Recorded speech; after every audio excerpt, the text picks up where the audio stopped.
I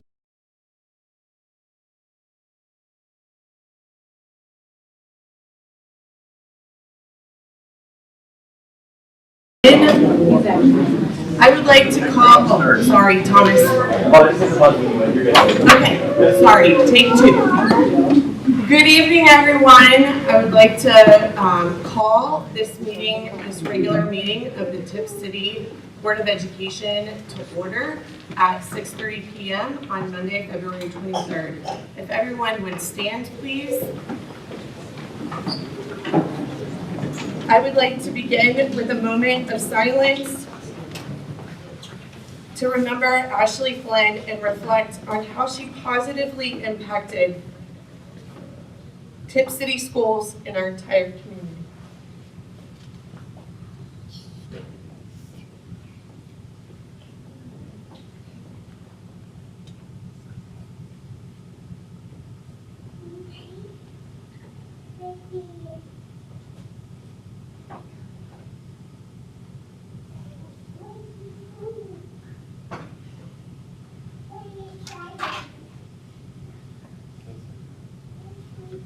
Thank you. I would like to next the Pledge of Allegiance.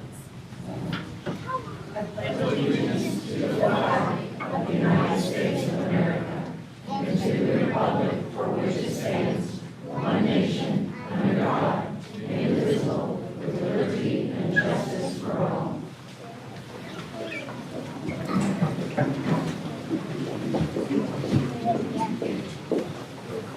Mr. Stevens, could you please call the roll? Yes, ma'am. Mrs. McMurray? Here. Mrs. Dillard? Here. Ms. Durst? Here. Ms. Kleiman? Here. Mr. Thompson? Here. All present and accounted for. We have a quorum to continue the meeting. Thank you. Is there a motion to approve tonight's agenda? I would like to remove items. Oh, hang on, just first we, yep. Is there a motion? A motion. Thank you, Mrs. Dillard. Is there a second? Thank you, Mr. Thompson. And now discussion. Mrs. Kleiman? I'd like to remove items F, G, and I from the consent agenda.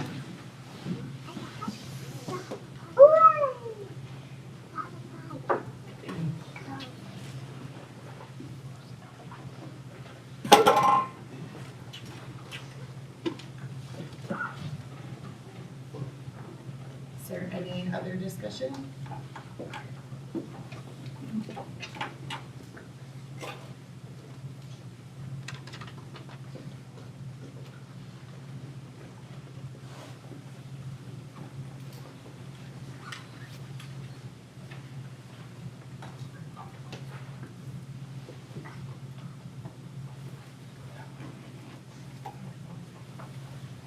I can't move until we voted on Oh, yeah. No, I was just wanted to move it. Okay, we are going to vote on the amended agenda, moving items F, G, and I from the consent agenda into the new business. And those are new hires, supplemental condition positions, and substitutes.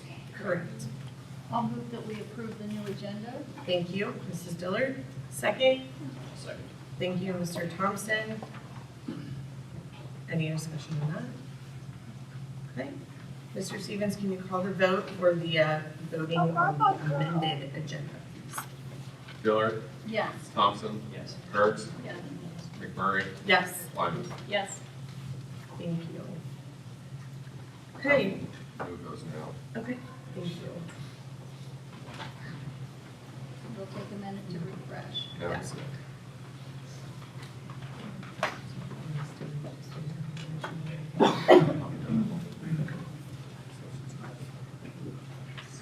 New hires, supplemental, and substitutes.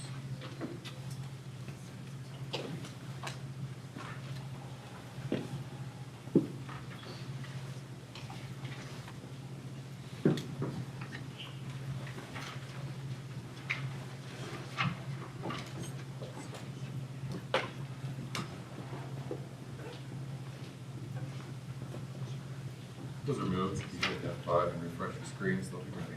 Thank you.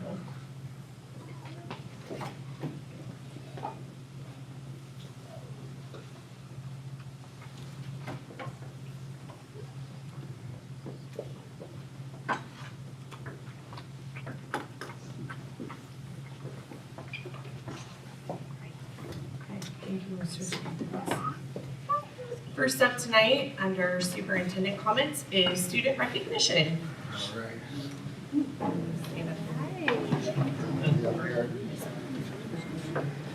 All right, we'll recognize kids from Broadway, LT Ball, and Tipp Middle School and Tipp High School. So as I call your name, we'll start with Broadway. You can come on up. I'll give you a certificate and shake their hands, get high five, and then you can go over to the display over there and get your picture taken. Parents, you're welcome to get pictures up here, over there, wherever you want to. And kids, just make sure you sleep. That's all you gotta do.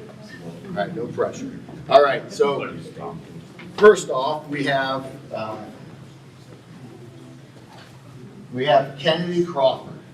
She is being recognized for Success in Reading Award. So is Kennedy here? No, not here today. But she's being recognized for outstanding growth in reading through her hard work and ability to listen and learn, strategies and skills, positive attitude. She's made remarkable progress, and Broadway is very proud of her. So make sure you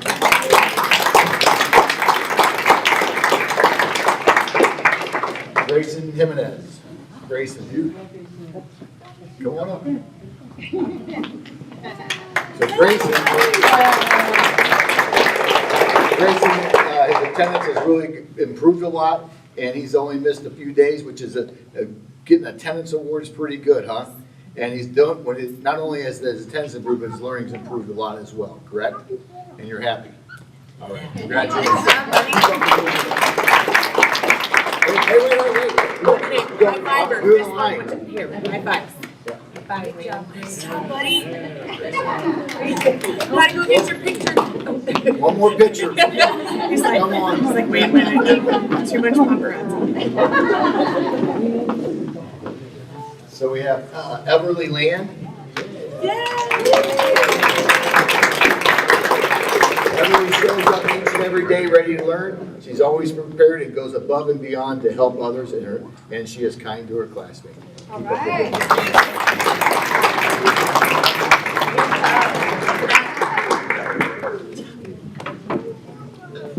Sybil Zimmerman.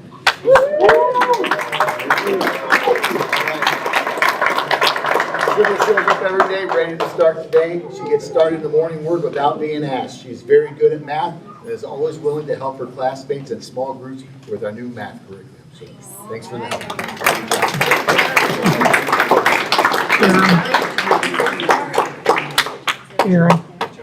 Aaron, step in. Thomas White. A little more closer. So Thomas comes in the room each morning with a smile, a big smile, right? And you're going to show that to us when you get your picture taken. Right? All right, good. And he's ready to get started, whatever the morning assignment is. He's a hard worker, and his teacher at Broadway appreciates your enthusiasm for learning. So great.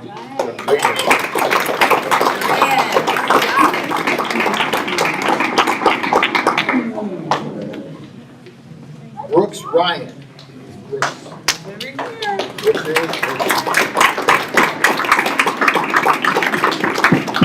So Brooks has got an academic week, so both he's showing a lot of growth in the MAP testing and your Acadians testing. So your reading scores are just going off the charts, huh? Yes? Yes. All right.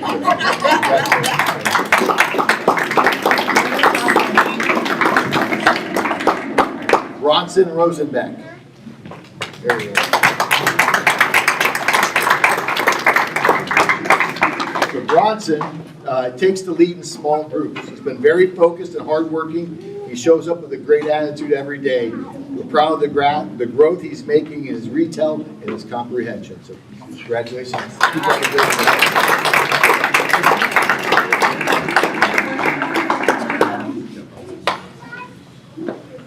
And I have Caden Willis. Where's Caden? All right.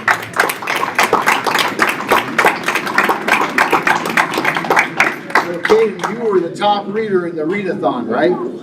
How many minutes? Do you know how many minutes you read, you think, over the readathon? I've got 1,705 minutes that you read. Any good stories you recommend with all that reading? Any good stories? They were all good? Good job.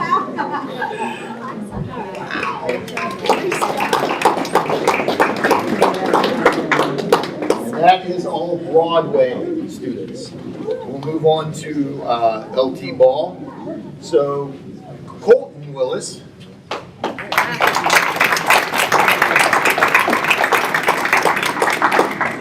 You had to beat your brother, didn't you? Were you monitoring his minutes too?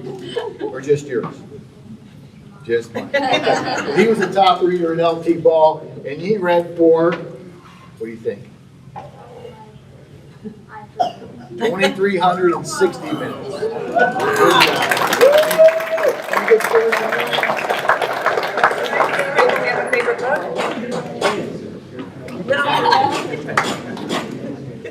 All right, Adeline Hughes.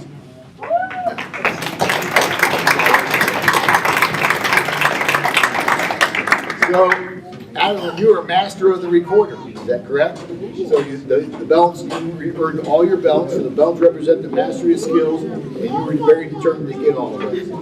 Are you playing it at home still? Yeah. Yes, still practicing, because you're going to be in the band too, right, when you get older? I'm gonna do choir. Choir, so you'll sing. You just want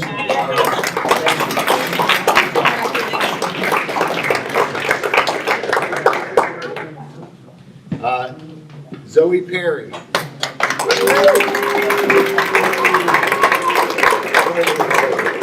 Zoe is getting her award for her solo, as well as learning the additional lyrics in a hurry when the soloist was absent. So you jumped in, took the spot, and did so very well. So congratulations.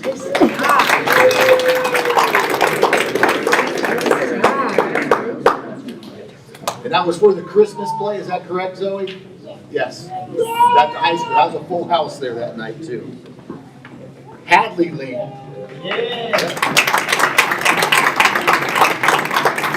Hadley had a solo as well, and you didn't try for it, did you?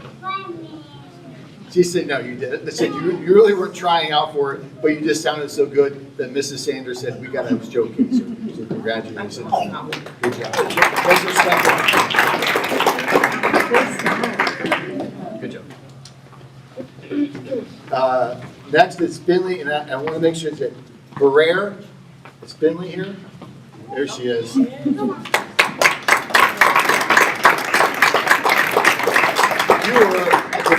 Barrere. Thank you very much for correcting me. So Finley is getting her award for her percussion skills on the bell. She knows that people noticed that she was working hard to keep the drummers on beat. You had to keep the drummers all boys. Not all. Sophomore, I can see that sometimes. Good job. Thanks for being a leader. Nice job.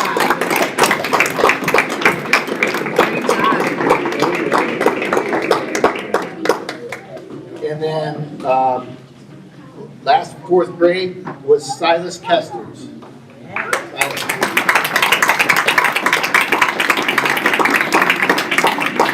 So Silas is being recognized, kind of being a leader, but you're a good dancer too at the same time. So you were doing some dancing in the performance, and Silas is kind of the lead. Not only did he do well, but he stepped up, and when Silas did it, other people jumped in too. So good job, way to jump up and step up there.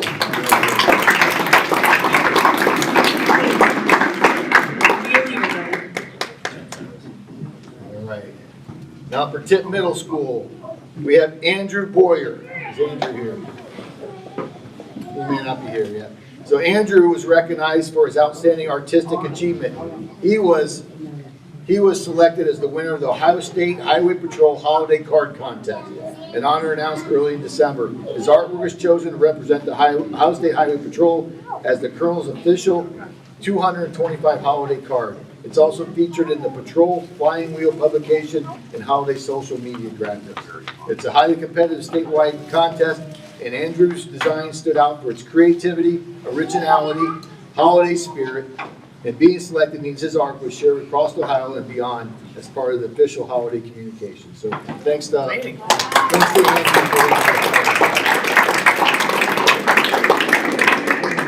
We have Avery Cheney.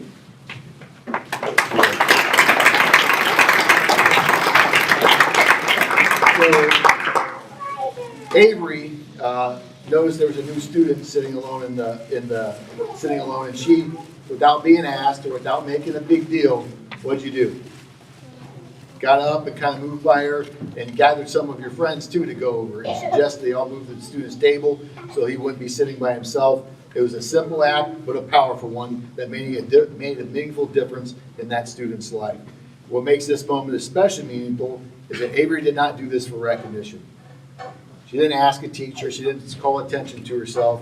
She realized that she didn't even realize the adults in the room recognized her action. She wasn't seeking praise. She saw someone who might be feeling unsure or alone and responded with empathy and leadership. Your action reflects the values we strive to teach every day. So thank you very much.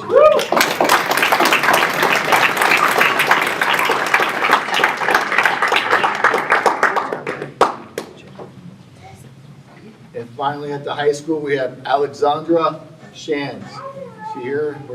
There she is. So,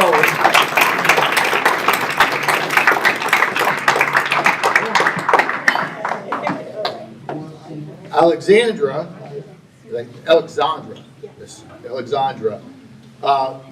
had a very nice honor over New Year's, where she was selected to march in the Rose Bowl parade. So that reflects her dedication, talent, and commitment, as well as the countless hours of practice and preparation required to earn such a distinction. Selection for the Rose Bowl parade is highly competitive and represent the very best of student musicians from across the country.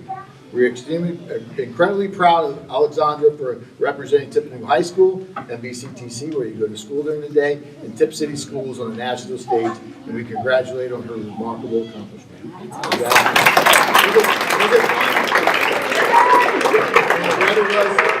Perfect. Great. Congratulations. Glad you had a great time.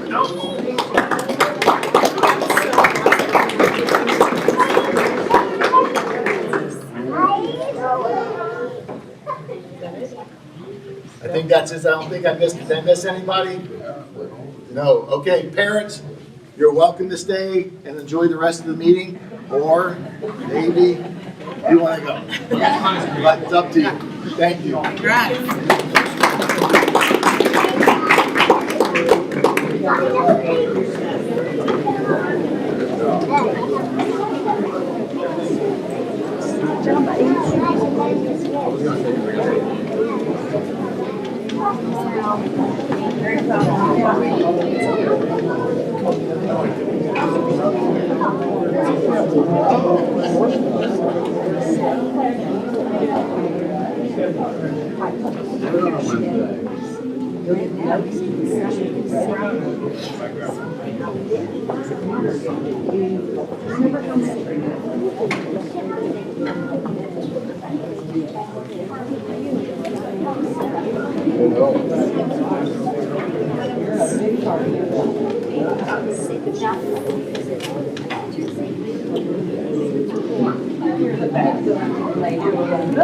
Yeah. Can we all go?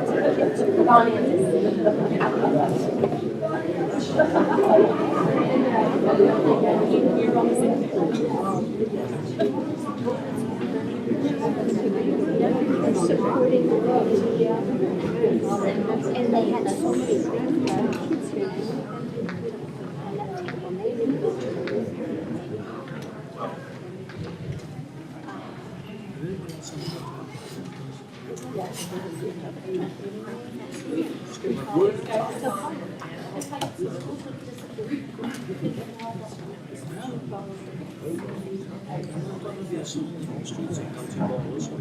It's construction entrance.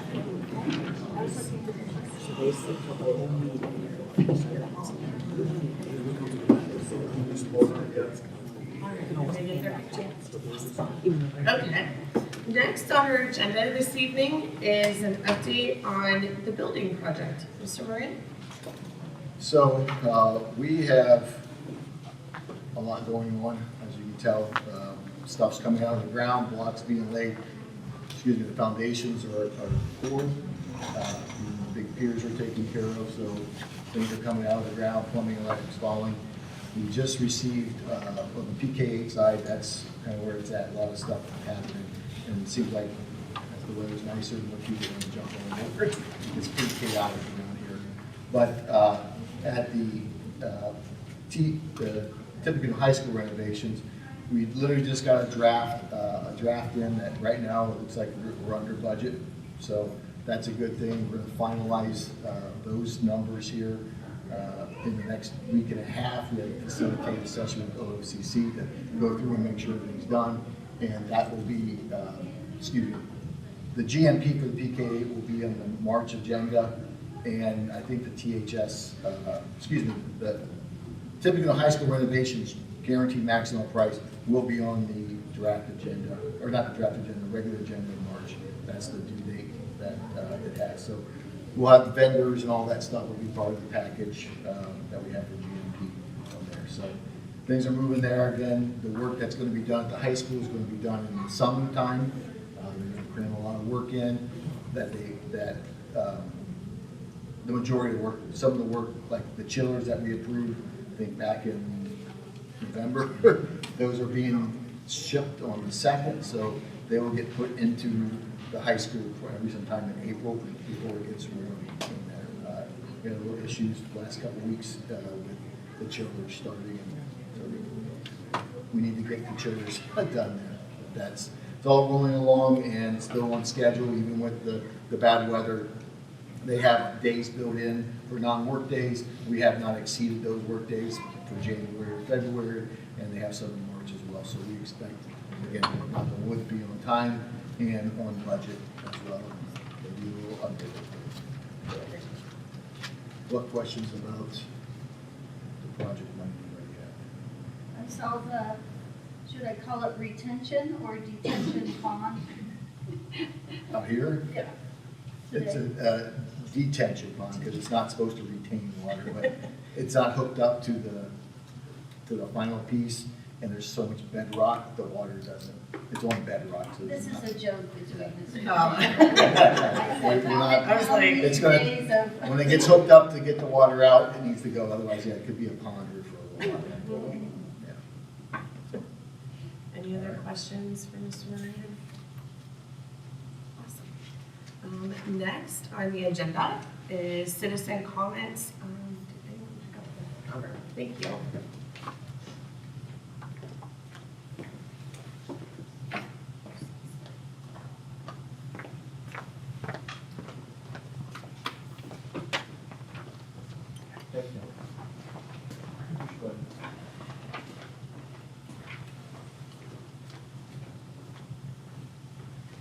Thank you, Mr. Stevens. Well, good evening. Since this is our first opportunity with citizen comments for 2026, I just wanted to just make some friendly reminders that the board policy is listed in the public content on the agenda. I don't think I need to read through it. I think everybody's quite capable of reading that. But I just wanted to, just make sure that everyone, if you come and we welcome you to come and make public comments. But I have a statement that I'd like to read. Before we open citizen comments, I would like to be clear as president of the board about the expectations and ground us in what unites us, our students. Every person here cares deeply about them, even if we have different perspectives. We welcome input and differing viewpoints, and that is an important part of this process. You are entitled to speak freely. However, it is our preference that you utilize your time to address issues associated with Tipp City Schools and items on our meeting agenda. Personal attacks, interruptions, and disruptions will not be tolerated.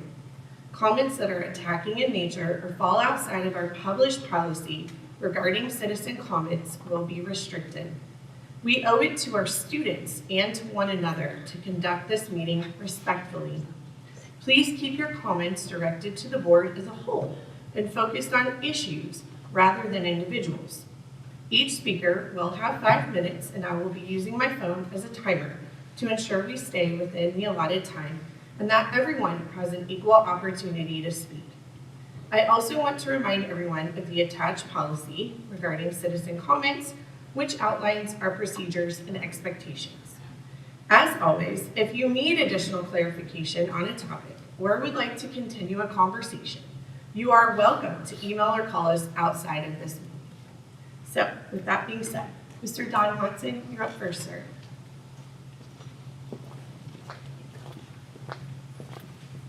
And you just tell me when you're ready and I'll start the timer.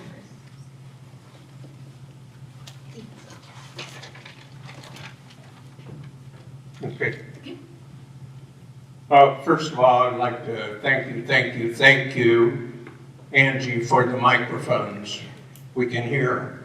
It has been very sad the last 4 years that we could not hear the board speak.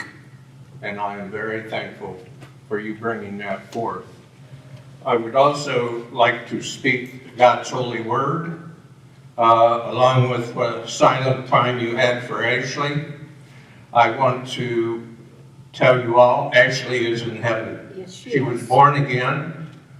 She spoke of Jesus, and that is the most important thing for every student in Tipp City. I'm reminded by his teacher in Tipp City that the most important sold book in the world is the Bible.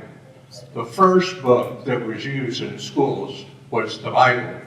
And we wonder why we're getting away from that in action and character. It's because the kids don't know the Bible. They're not taught it at home. The parents, only 14% of America goes to church. And that's usually where you learn. If your parents are not involved in church, they're not involved in the Bible. So I just want to bring forth that thought. So I will read that with Ashley, God comforts us. These things I have spoken unto you. This is in God's word and read. That in me it might have, that you might have peace. The world shall have tribulation, but be of good cheer. I have overcome the world.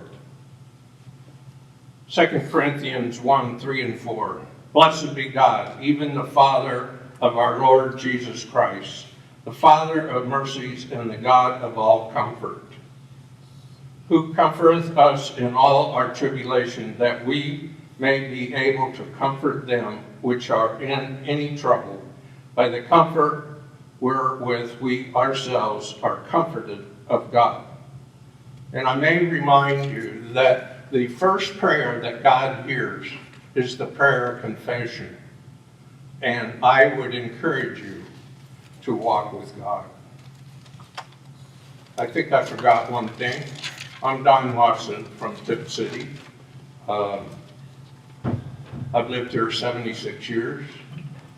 I wasn't able to come last month to the meeting because of a physical illness, but I've attended school board meetings for 29 years. I feel the reasons why is to see that the children are taught small town values. We are not New York City. We are not Chicago. We are Tippecanoe City till 1938, and then when it changed to Tipp City. But that's not for today. That we also base Robert Rules of Parliamentary Procedure as this school board meeting as a business meeting. That means that there is no such statement as so moved. That is not legal. What are you moving? We don't know. You don't state. You state the motion. Also, Angie, this is not a directed individual thing, but we've seen it in the last couple years. But the correct thing for Robert's Rules of Parliamentary Procedure is not that you love a motion, but a motion is in order. Okay? I mean that in good faith. Saying that who I am, I know Angie from her father. We worked 30 years ago for 30 years in the U.S. Post Office together, so I know his feelings about Tipp City schools. I would also say in the parliamentary procedure area. You have 30 seconds, sir. Pardon? You have 30 seconds. In 1966, the group FFA went to the regional contest in parliamentary procedure and was given a nice award. The only thing I'd like to bring up as an issue was, as a small town, we voted last month for a Your time is up, sir. Thank Okay. you. Next, Mrs. Kathy Bone.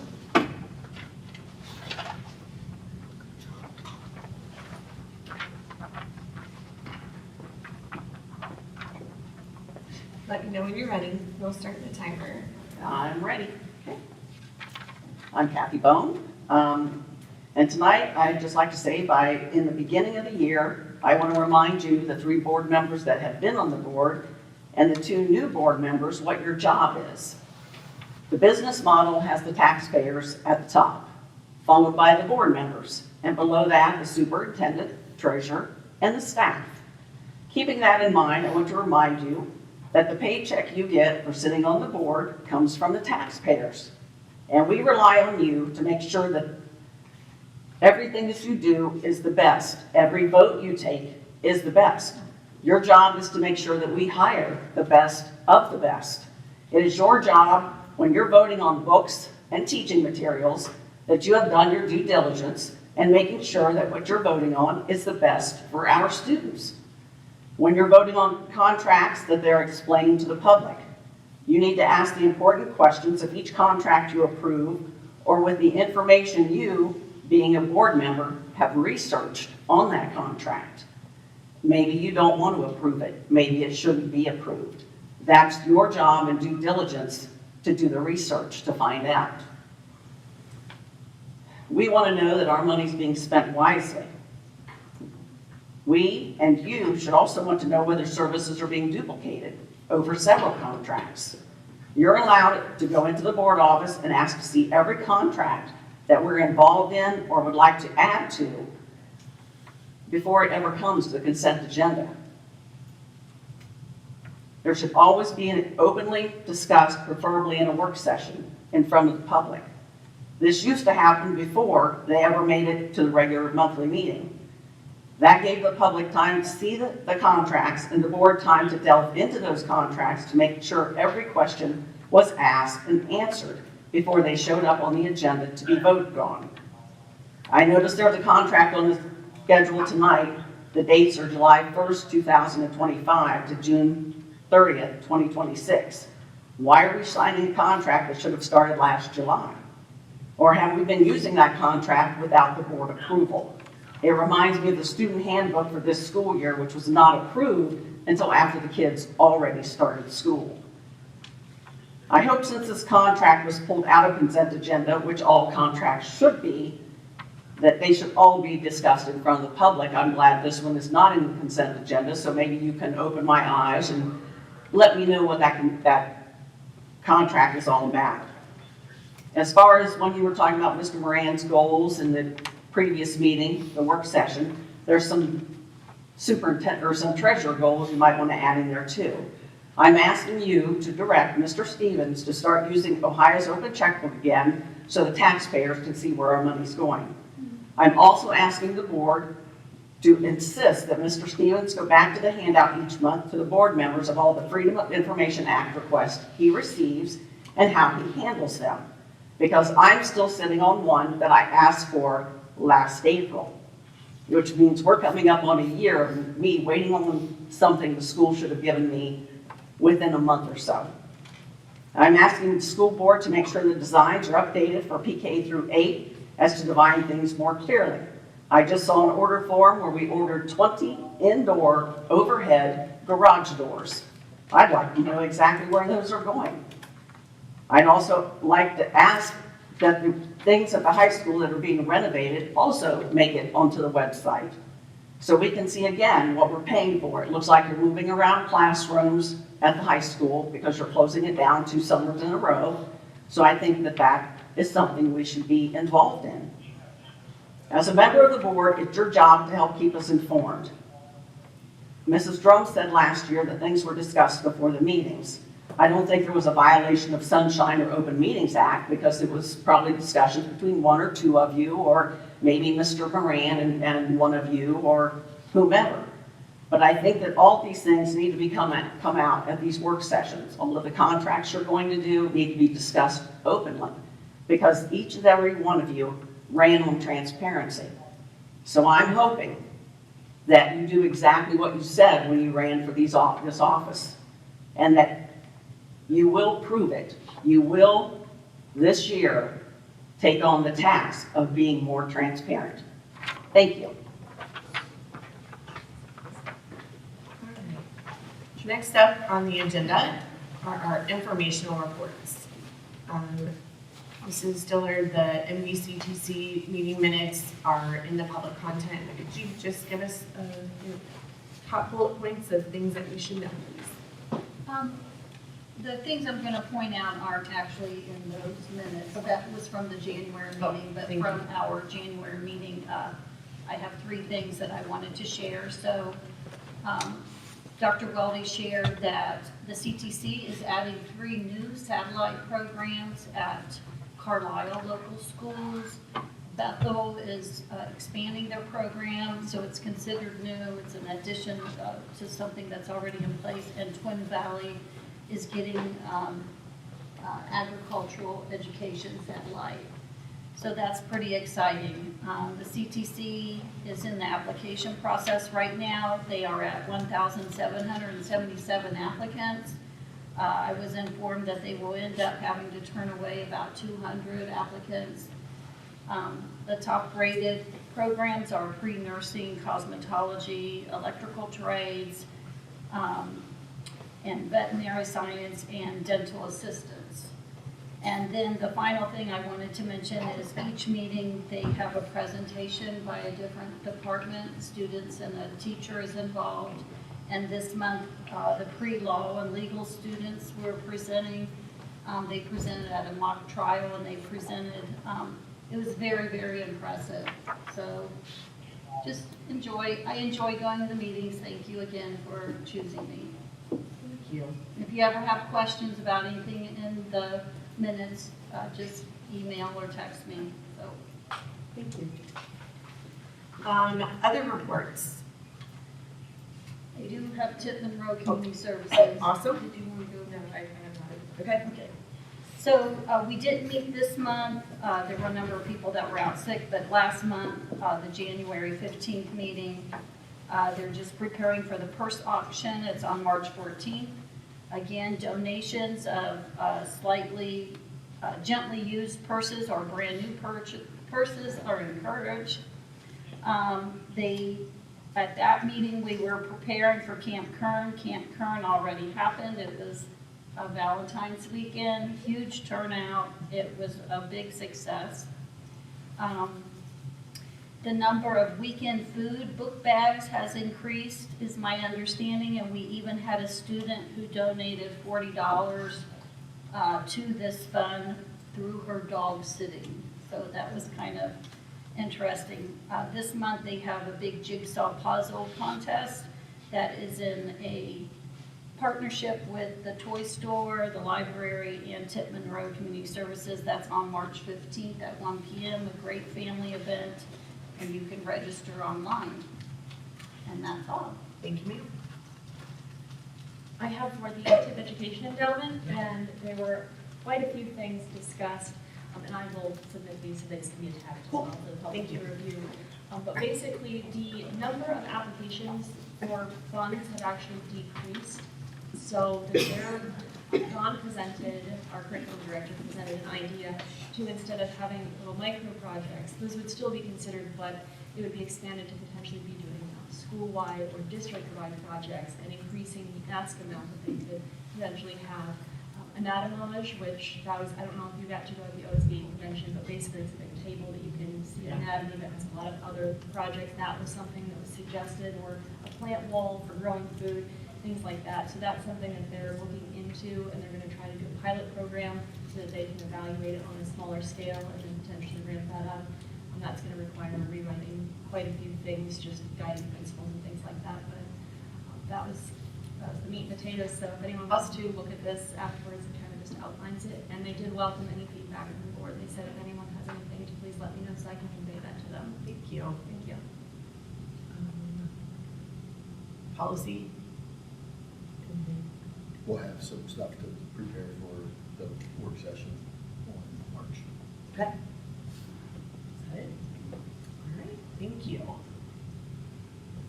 Next is our treasurer's report. First thing that we are looking at, Mr. Stevens, is the monthly financial report, which is included in the attachments. Can you give us an overview, please? We've completed the month of January. We have reconciled. The report includes the investment balances and our cash balances. I'd like to point out on the budget versus actual report, on page 6 in our revenues, the only item that is not quite performing is the interest earning and all other revenues, and that is down because of interest rates being down throughout this year. Started early, about almost 4.5%, we're down to 3.84. I did do a correction or an adjustment on the February forecast that you'll be seeing later, just to compensate for some of that interest revenue reduction. Also on page 6 for our expenditures are tracking closely with expectations and everything's looking really good. Any questions from board members on the report? Thank you. Next, I need a motion to approve the fiscal year 2026 appropriation amendments as seen in the attachments. I'll make a motion. Thank you, Mr. Thompson. Second? Second. Mrs. Ernst. If you don't mind, I'm going to let Mr. Stevens discuss and then we can ask questions. There were just 3 funds that had adjustments, and this was because we had an increase of grant funding, a local grant, and the Inferno submitted their budget for their program this year, putting their Inferno book. And then we also failed to do an offset that we had approved last month for Fund 16, and it was an offset in the general fund for $341. So one went down, one went up, which is offsetting each other. There is no effect on it. But well, I take that back. It affects the numbers for the county auditor, so we just had to get that approved. Just 3 small changes, $2,800. Questions for Mr. Stevens? Mr. Stevens, can you call the vote, please? Thompson? Yes. Ernst? Yes. Dillard? Yes. McMurray? Yes. Klein? Yes. The motion to approve the appropriation amendments for fiscal year 2026 passes.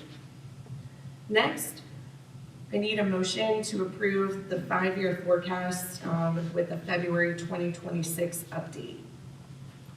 Make a motion. Thank you. Second? Second. Thank you. Mrs.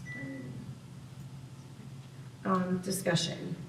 I'm going to let Mr. Stevens discuss and then we'll open up for questions and further discussion. Mr. Stevens? Sure.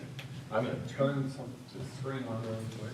So attached to the agenda is a copy of the forecast and the assumptions that have been put together, and then there's also a presentation. I am not going to go page by page on this presentation, but anyone interested can pull it up and review this.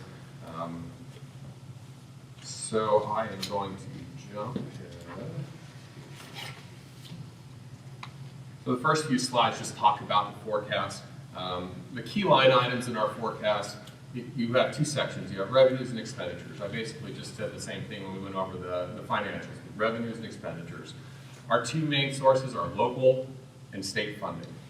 And for expenses, we have salaries, wages, benefits, purchase services, materials, and supplies. So I have this gigantic table here. This was something that Mrs. Ernst asked me about. She thought it would be good to put this into the presentation just for the community and everybody's information. This is the tax valuation of Tipp City schools, the parcel valuations from the Miami County Auditor's Office since tax year 2012, which started 1/1/2013.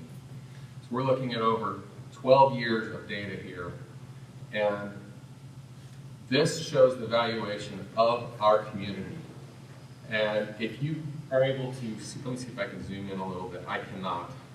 I apologize. But let's just say in tax year 2013, which collects in 2014, the valuation of Tipp City was $368 million. This February, I received a document from the County Auditor's Office that said the tax valuation for the Tipp City community is now $762 million. It has doubled in those 12 years, which is why we have seen such interest in property taxes in the state of Ohio. If you look here, or when you pull this up, you will see every 3 years something happens in Miami County. We have either a sexennial update or a triennial update. The sexennial update is where the Miami County Auditor takes every parcel and does a revaluation of your home. They value it, and this can either be done by a desk review, or they can come out and look at your home and do an appraisal of it. For the triennial updates, they just take the sales in the area and they do comps and figure out what they think your home is now worth. That happens every 6 years. And you can see, I've highlighted the largest changes on this file. Every 3 years, I will say, the very first one is a little misleading. So back in 2008, what happened? The market crash, the housing crash. And that sexennial update, 6 years, was within that 2008. And so we actually had valuations starting to go crazy. And then in 2013, like 2014, things started to kind of go back down. They went back down a little. I mean, we actually had a decrease in tax valuation. If you look for the rest of this table, there is no decrease. Just this one time in 2014, we actually had the values go down $20 million. Since then, the values have gone up. But if you notice, every 3 years, in yellow, we have large digits, 7%, 11%. In 2023, the first big one, it's almost 17%, and then 18%. This one that just happened was 18%. It is the largest increase that Tipp has seen from the county. And so, again, things have been happening at the state level to try to combat the property taxes. And so we had 4 pieces of legislation that have been passed.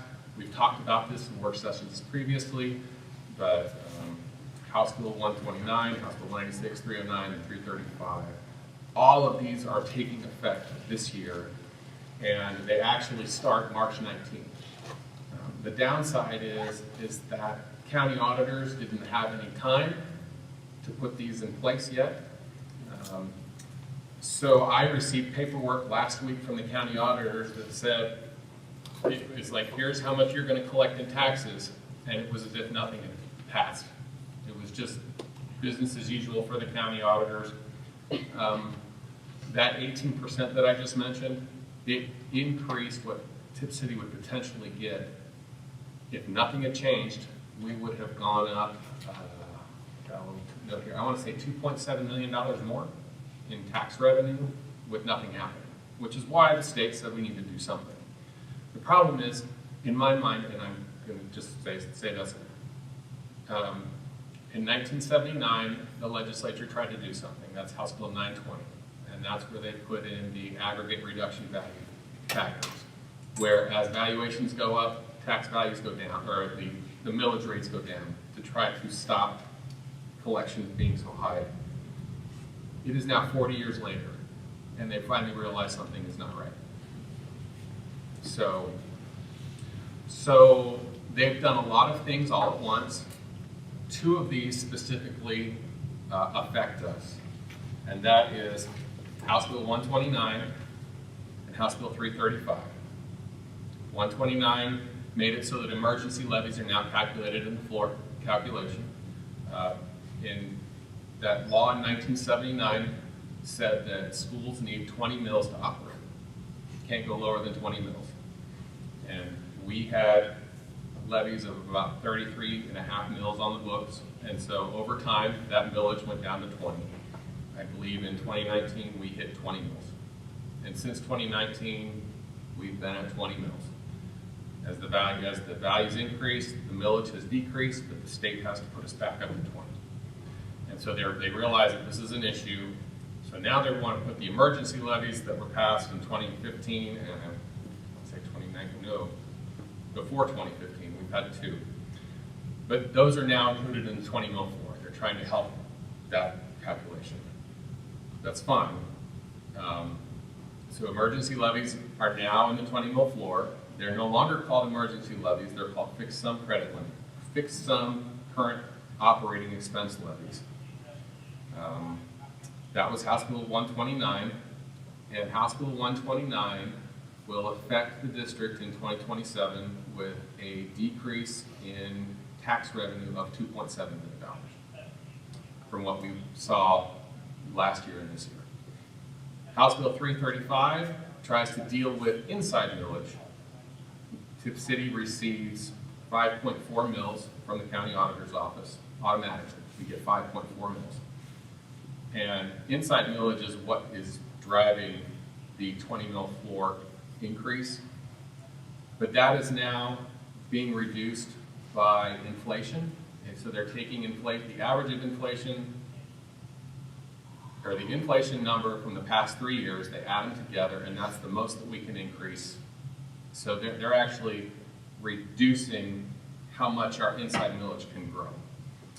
That will be affecting our tax revenue by negative $400,000. So in fiscal year 27, our tax revenue is going to see I am estimating this because the Ohio Department of Taxation has not put out any numbers yet. They don't have to put out any numbers until at least March 19th because that's when the laws go into effect.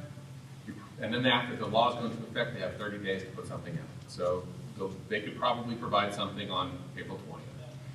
But in the end, we are estimating that Tipp City schools will receive $3.1 million less in tax revenue in fiscal year 27 than what we did in 2026 or 25. The reason it's so high is because not only are they taking out a year's worth in that budget for August of 26 and February of 27, because that's the school year, July 1 through June 30th.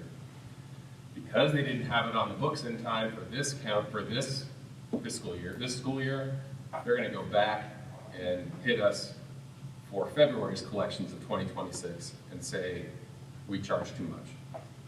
So 2027 is going to see a pretty tough year when it comes to property tax collections, and that has significantly affected the forecast. When it comes to fiscal years 28, 29, 30, they're only going to be seeing decreases of about $2 million. So in this forecast from fiscal years 26 through 29, it's 4 years worth, that gets reported to the state. It's an $8 million decrease in revenue than what we originally thought we would have because of all of the new changes from the House bills that passed.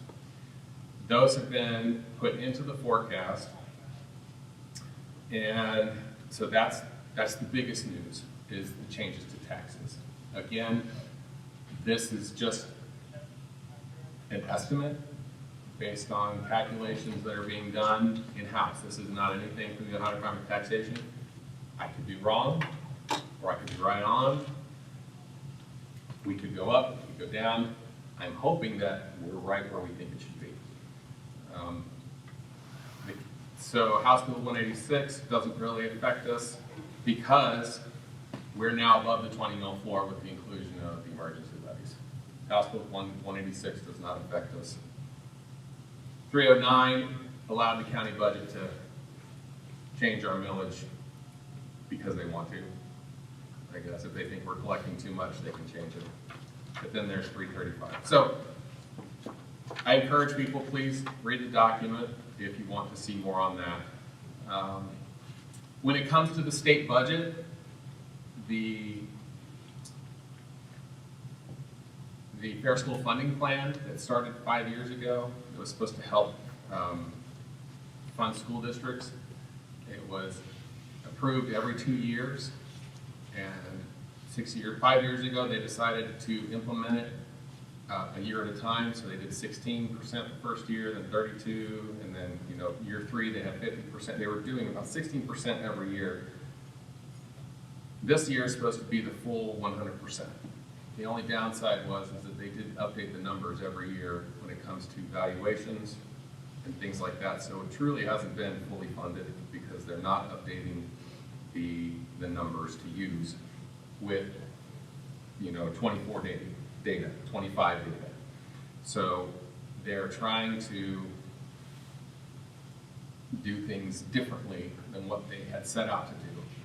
Someone recently said the only reason, oh gosh, I'm gonna quote this incorrectly. You know what? Never mind. I'm not gonna quote it because I'm gonna say it wrong. But we are currently using the projections from ODU, which is the Ohio Department of Education and Workforce, in our forecast. So projections from ODU have been implemented in this forecast. There is a slight increase in state revenue, which is a good thing. We have implemented all of the budget adjustments, which have only been a net of $4,000 or so in appropriation changes, and we actually went down for expenses, but we have kind of moved some around between what's supplies and what's material, purchase services or whatever. So those changes have been implemented in the forecast, and I did update the interest revenue like I mentioned. But this slide right here is one that we're very used to seeing in forecasts, where it shows expenses in red, and that line goes up. Revenues in blue, that line is actually, instead of saying flat, it's going down because of the changes in tax revenue. And then the line in yellow is our ending balance, and by estimated year 2030, we will be at a negative cash balance of $4.7 million. We've been here before. A couple of years ago, we did a RIF, a reduction in force, where we reduced positions in the district to save $2 million. And that really helped the forecast, but now we're seeing things again. What this means is, being in a negative number in 5 years, we're going to, as a board and a community, we're going to have to look at potential levies again. Excuse me, did you say negative $4.7 million? Yeah, that's anticipated cash balance if everything were to stay as is and nothing was changed. Mm-hmm. And we've seen these before. On a forecast, we are conservative in the numbers. We don't try to overestimate revenues, and we don't overestimate the expenses. We're conservative in those numbers.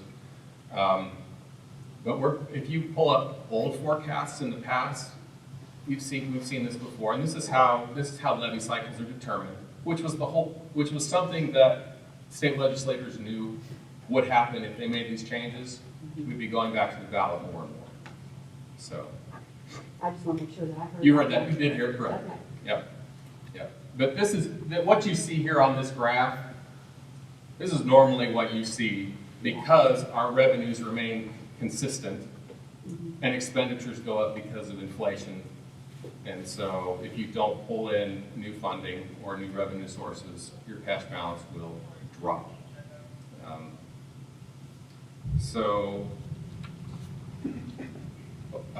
OSBA, OASBO, they recommend 60 days cash at the end of the year. I'm just going to jump to the end here. So at the end of this fiscal year, we're anticipated to have about 152 days of operating cash. So when this school year would end, we'd have about, 5 months worth of operating cash on hand if we didn't have any money come in for the rest of the year. At the end of 27, we do have 128. You see that we're actually doing okay. Am I at the wrong years? Oh, I apologize. Please move over 3. Estimated 26, 134 at the end of this year, 87 at the end of next year, then 49, then 2, and then negative 30. So that's where we go into the hole. But again, we've seen things like this before, but we're to use this document to help us look to what we might need to be doing in the future. And so this forecast is the strangest forecast I have ever worked on. This change in taxes, it is, I want to say, probably a once in a career issue to affect a forecast so large. Although there are some treasurers out there that were here in 1979 when they were around when that House Bill 920 went into place. So they're seeing 2 lifetime events here, all around the same topic, taxes. So, That's almost 50 years. is that 50? Yeah, you're right. Almost 50 years, 47. It took us 40 years to get to the floor. That's what I meant to say. From 1979 to 2019, it took 40 years to get to the floor. And then everybody got there, because we're not the only district on the floor. More than half the districts in the state of Ohio are at the 20 mil floor. So, I am presenting this forecast with the best knowledge that I have at this time with information. I look forward to see what the state provides to us on where they think we're supposed to be. I know the county auditors are all 88 county auditors are chomping at the bit to get this information because they're expected to be the ones to go out and assess these taxes. Our forecast looked a lot better in October, but you know we're going to move forward like we always do. And we will, with Mr. Moran, and the board will be able to come up with a plan to address these issues. So, any questions? Thank you for your presentation. Questions for Mr. Stevens?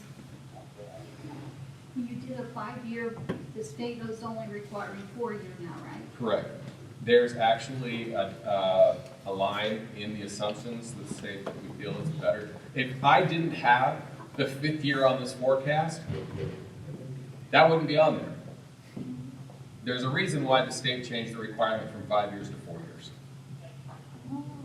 And so, I mean, I would want to know, you know, some districts actually go out 10 years, which I think is a little hard, but if this was not on there, it wouldn't look so bad. But we need to be prepared for the future. Any other questions? Thanks for all your hard work on this. It's really detailed. And again, if anyone in the community or with the press needs clarification and numbers, please feel free to call Mr. Stevens for specific conversation and make an appointment. He can walk you through it with you. Thank you. So April 20th, thereabouts. That's the last day that Okay. they have to tell us. If they were proactive and got us something March 19th, that would be great. And we will be implementing updated numbers in the forecast. We will be turning around and probably looking at an updated version of this in May. It doesn't have to be submitted, but it's good to have. Okay. And then, due to the recent changes that were done in law last year, we will be approving the next official forecast in August of 2026. So it's now on a cycle of August and February. Before it was November and May.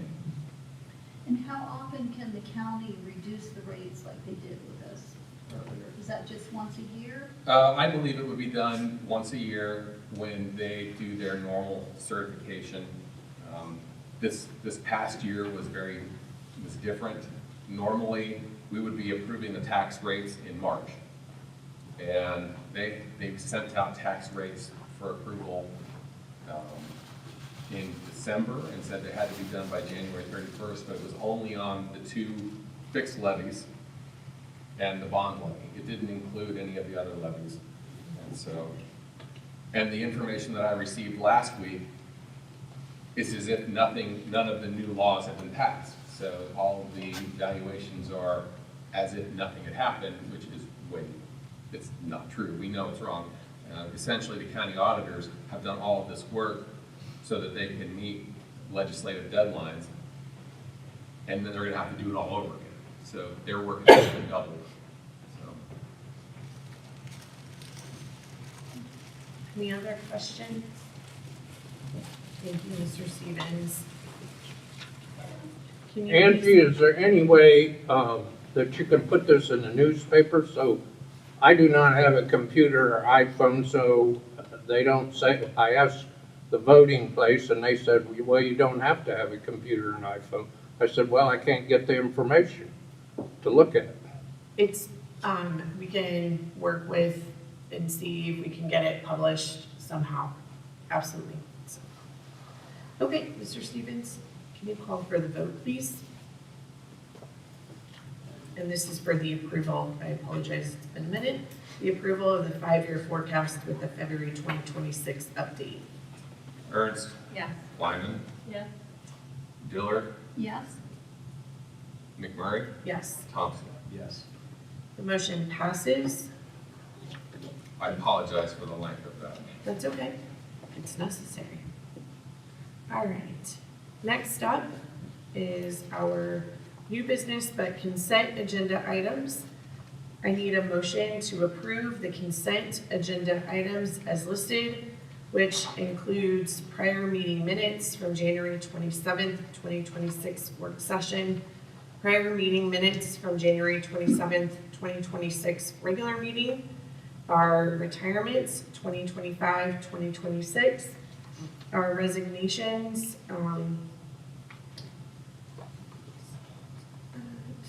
employment corrections,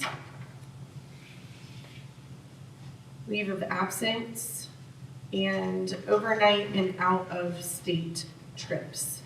Do I have a motion for the consent agenda? All motion. Thank you. Do I have a second? I'll second. Thank you. Mr. Stevens, can you call the vote, please?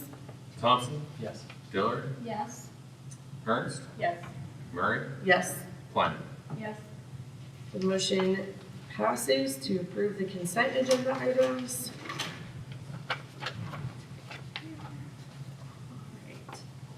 Alright. Next, under new business.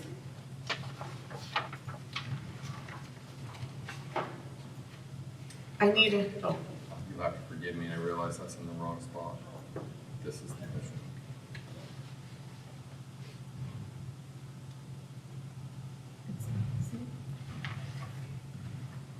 right here. But it's not showing up on the budget, on the agenda, because I listed it under budget source. instead of Oh, under- okay, But that is the one to read, yes. okay. I'm fixing it now. Thank you.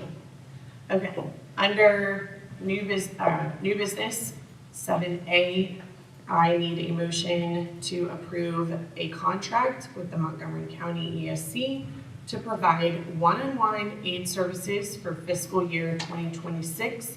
You can see in public content is the services agreement with Montgomery County Educational Service Center. I need a motion. I'll motion Thank to you. approve the contract with Montgomery County ESC. Thank you, Mrs. Dillard. Second? Second. Thank you, Mrs. Ernst. Now I'll open it up for discussion. So this is a service that we had at the ESC last year, and we were billed directly. And I asked the Miami County ESC treasurer if we could put this with our monthly foundation payments to the ESC. And he said, sure, no problem. And he provided me with an estimate. He gave me the foundation payment calculation for fiscal year 26. And it had the charges on there. But when he wrote up the contract, he took those charges off and didn't realize that he'd made that mistake. And I caught it and called him and said, I thought this was going to be in the foundation deduction. And he said, ooh, I apologize. And then he asked, I said, what would be better, to amend the foundation payment to the ESC or to do an individual contract? And he said, would you please do an individual contract? That is why we are receiving this contract mid-year. Services were used last year by a student, they're being used this year by a student. There is no change in the valuation of the pricing. I was just trying to make it easier on the accounting records to put it into foundation deduction and bill it with that rather than having to write individual checks every month to the ESC. And so that is why we have this mid-year instead of being with the foundation deduction contract that was approved by the board, I believe, last May for the 2026 school year. Questions for Mr. Stevens regarding this contract?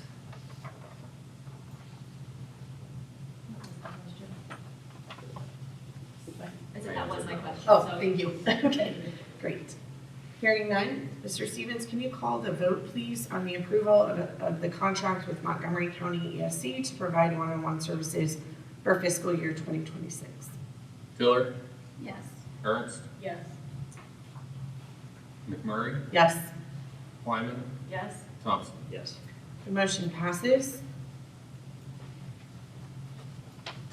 Next, under new business, I need a motion for approval to accept the lawn care program bid from Evergreen Lawn Care LLC in the yearly amount of $63,000 for a two-year contract, 2026 and 2027.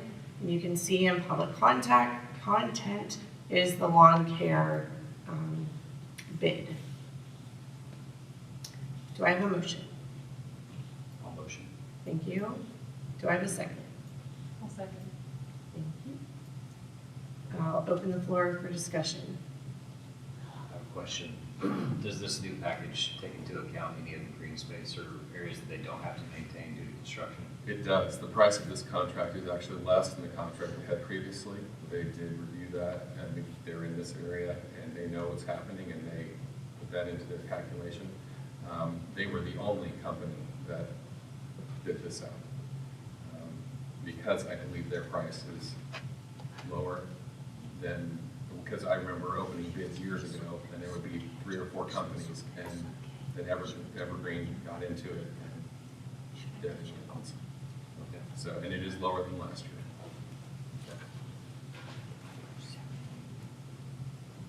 That's the only question I have.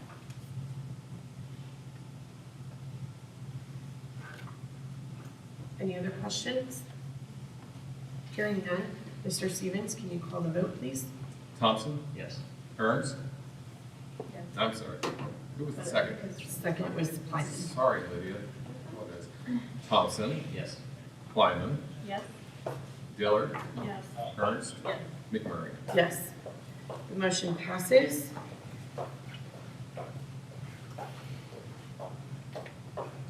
Next, I need a motion for approval of alternate number 15 camera system for the Tipp City Exempted Village School District PK to 8 project.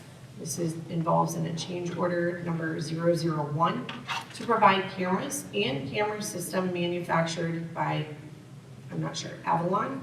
A Vigilon, it is a hard, it's not G. A Vigilon as presented. This alternate aligns with the design intent to match the existing bus garage camera system and standardized district infrastructure. Do I have a motion? I'll motion. Thank you. Do I have a second? I'll second. Thank you. I'll open the floor for discussion. Mr. Marian, would you like to give us some background, please? As I shared earlier, this would match one system, K-12. So high school, PKA, LT ball, the operations center would all be under one login, one system that everybody could access, including fire, security, the police. But during emergency needs, they would have access to those systems during that time versus 2 systems or multiple systems. Originally, the bid was put out, and we didn't feel the dollar amount was great. But then looking at what we'd have to do to match at the high school to change the whole system out versus adding, it makes more sense to do both, to do it all at one time with the Avigilon system versus switching everything over at the high school versus adding that, because that would be a complete redo of the system at the high school as well. So that's the reasoning for that, and because it's over the $100,000 threshold for the change orders, that's why it's here to the board for approval. And this does fall under contingency, funding is there. We have this, we have the money set aside for everything, with our contingencies. So will some of this work be done with the renovations at the high school going on Correct. these next 2 summers? Yes. Well, that's gonna be happening. If this were not to pass, we would look at what we need to do differently there, and that would probably be coming to the board, because it's gonna be additional dollars to do it over there too. Like if I want everything to match if possible. We're I don't- using Avigilon because we have We have it Avigilon currently already at the high at the school, high that's school. what we currently have here. Now, the specs for the PK8 were made for that, but they matched the specs match, they say, and at a cheaper price. The PK8. So the Vigilon is already at the high school and Yes, here? and here, and at the Okay. bus garages. Okay. The dollar amount just makes more sense on the safety security side versus changing everything else. So there is a more budget-friendly option that was proposed for the PK building. We're Correct. talking about upgrading so that everything's uniform. Correct. Which I think is, if you're gonna skip somewhere, it's probably not on safety and security. Just out of curiosity, what was the other amount? It was the other amount. This was $265,000 over that amount of the bids. This was an alternate that we asked for during the bid process, and this is what it would be over that amount. I don't have that specific amount as part of the whole piece. Any other questions? Hearing none. Mr. Stevens, can you call the vote, please? Thompson, Yes. Ernst, Yes. Dillard, Yes. McMurray, Yes. Lyman. Yes. The motion passes. Sorry. it's a minute here. Next, I need a motion to approve the employment of the following staff for the 2025-2026 school year, pending proper paperwork and certification. As you can see in public content, these are all classified staff members, and you can see their names listed below. Do I have a motion? I'll motion to approve the employment of the following staff. Thank you. Do I have a second? I'll second. Then I will open the floor to discussion.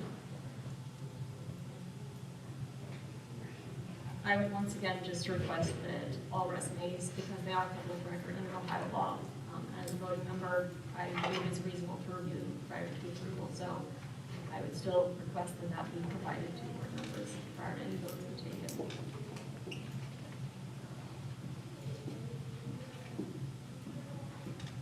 These were listed, so definitely that's something that you are interested in doing as soon as you see it come up on the agenda.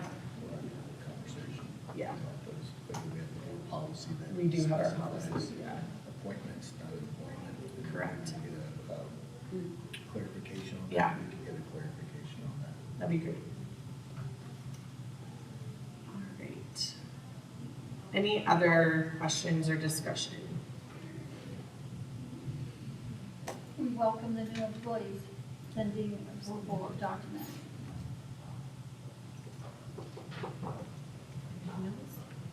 Okay, hearing none. Mr. Stevens, can you call the vote for the approval of the classified staff employment? Dillard, Yes. Ernst, Yes. McMurray, Yes. Lyman, Abstain? Thompson. Yes. Okay, motion passes for the employment of the classified staff. Next, I need a motion for the approval to employ the following supplemental positions for the 2025-2026 school year, pending proper certification and paperwork. You can see the supplemental staff positions in public content. May I have a motion? Motion. Thank you. May I have a second? I'll second. Thank you. I'll open the floor for discussion. None of these employees are asking to be paid, correct? Correct. They are all Just- volunteer. The head, Hey, middle Clay, school sorry, baseball. sorry. Mr. Brown, yes, just Mr. Brown, but the other ones are volunteers.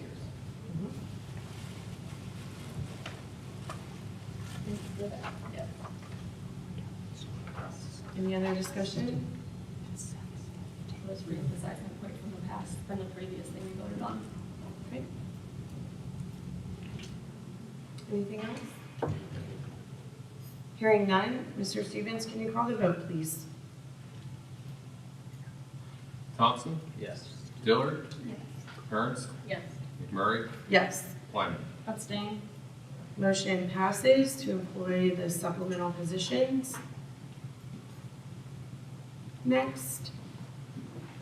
Letter F, I need a motion to approve to employ the following for the 2025-2026 school year, pending proper certification and paperwork.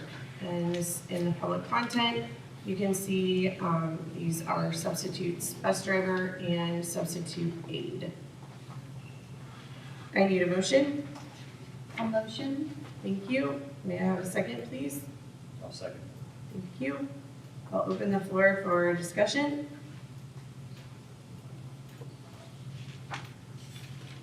I'd just like to reiterate that these are public records and I'd like to be provided resumes in the future. Any other discussion or questions? Hearing none. Mr. Stevens, can you call the vote, please? Dillard, Yes. Thompson, Yes. Ernst, Yes. McMurray, Yes. Lyman. Abstain? Motion passes to employ the substitutes. Next is our upcoming meetings. And you can see in the public content that our next work session and regular board meeting will be held on March 23rd, 2026. The work session will begin at 5 p.m. and the regular meeting will begin at 6:30. Both will be held at LT Ball Intermediate School. Next, I need a motion to approve adjourning tonight's regular meeting. Thank you. Second? I'll second. Thank you. Mr. Stevens, can you call the vote, please? Ernst, Yes. Dillard, Yes. McMurray, Yes. Lyman, Yes. Thompson. Yes. Motion passes to adjourn the meeting. The regular meeting of the Tipp City Board of Education is adjourned at 7:53 p.m. Thank you.